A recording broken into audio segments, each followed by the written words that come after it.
Hello बच्चों, आज हम आप सभी के लिए वीर रस लेके आए हैं। जैसे कि लगातार कई वीडियो में आपको रस के बारे में बताए हैं। यदि आपको जानना है तो जाकर आप पिछला वीडियो देख सकते हैं। तो आइए बच्चों, आज हम वीर रस के बारे में बताते हैं। यानी वीर रस का अस्थाई भाव जो होता है वो बच्चों होता है उत्साह। क्या होता है? उत्साह होता है।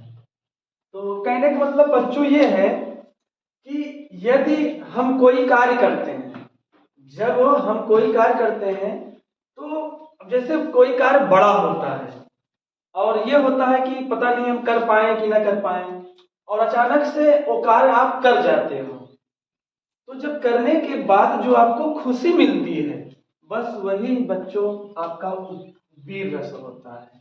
कहने का मतलब यह है कि यहाँ हम परिभाषा के माध्यम से आपको समझा रहे हैं। आइए देखते हैं कि जहां पर दान, युद्ध, धर्म और दया के लिए मन में या हृदय में जो हमारे उत्साह की अनुभूति होती है, तो उसे हम बच्चों क्या कहते हैं?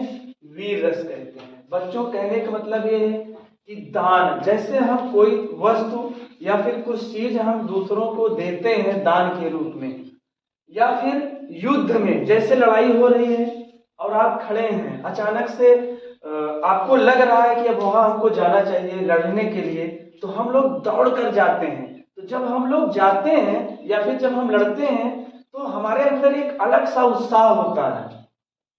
ठीक उसी प्रकार अपने धर्म के लिए और दया के लिए, जैसे हम किसी को बचाते हैं, जैसे मान लीजिए कोई पक्षी घायल है, उसको हम लेकर घर आते हैं और लाने के बाद उसको जब हम बचा लेते हैं, हमारे मन में क्या होता है? एक उत्साह जागृत होता है।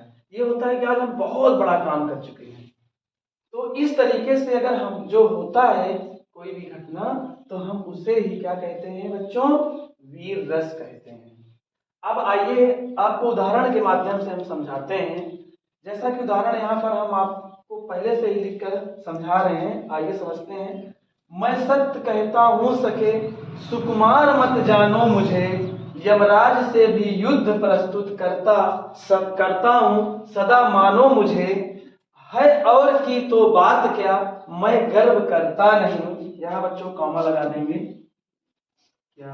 हाँ ठीक है। मैं गर्व करता नहीं, मामा तथा निज तात से युद्ध समर में डरता नहीं। तो कहने का मतलब बच्चों ये है कि ये तब की बात है जब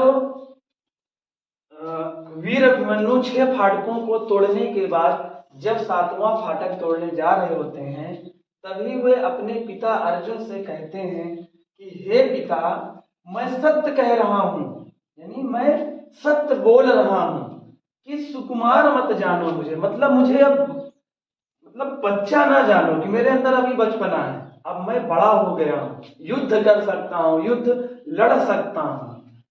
फिर आगे, यमराज से भी युद्ध प्रस्तुत करता हूं, सदा मानो मुझे। हे पापा या हे पिता या हे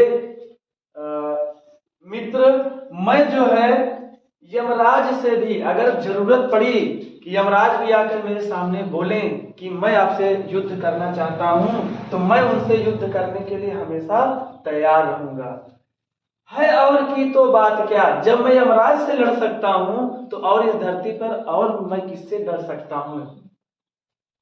मैं गर्व करता नहीं, मतलब मेरे अंदर कोई घमंड नहीं है, मैं कोई गर्व से नहीं कह रहा हूं कि मेरे अंदर कोई ऐसे वो बातें नहीं है कि मैं मतलब कहने का मतलब ये है कि हम मतलब घमंड कर रहे हैं इस तरह से। फिर मामा तथा निज निज तात, मतलब हे पिता, अगर जरूरत पड़ी, सॉरी यहाँ मामा होना चाहिए, तो मामा, अगर जरूरत पड़ी तो मामा तथा निज तात, यानी आपसे भी अगर आवश्यकता पड़ी कि युद्ध करने के लिए, तो मैं उस युद्ध के मैदान में आपसे डरने वाला नहीं हूं। तो इस प्रकार से वीर अभिमन्यु के मन में बच्चों क्या हो रहा है? उत्साह जागृत हो रहा है, और जहां पर उत्साह जागृत होता है, बस उसी को हम बच्चों क्या कहते हैं? वीर रस कहते हैं। अब आप परीक्षा में जब आप इतना लिखने के बाद नीचे स्पष्टीकरण आप जरूर लिखिएगा। जैसा कि बच्चों हम बार बार आपसे हर वीडियो में चीज जहां पर आपको हम रस पढ़ाए हैं, वहाँ आपको नीचे स्पष्टीकरण लिखने के लिए जरूर बोले हैं, क्योंकि एग्जामिनर जो होता है वो ये देखना चाहता है कि बच्चों आप कितना और किस तरह की कॉपी में आप लिखे हो।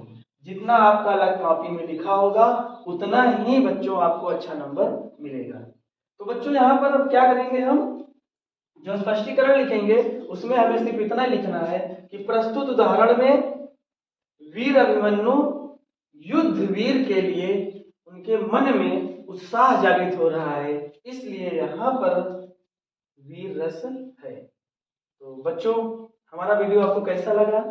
अगर आपको अच्छा लगा तो आप लाइक कीजिए, शेयर कीजिए और कमेंट के माध्यम से हमें बताइए कि आपको हमारा वीडियो कैसा लगा। नेक्स्ट वीडियो में हम आपसे मिलते हैं।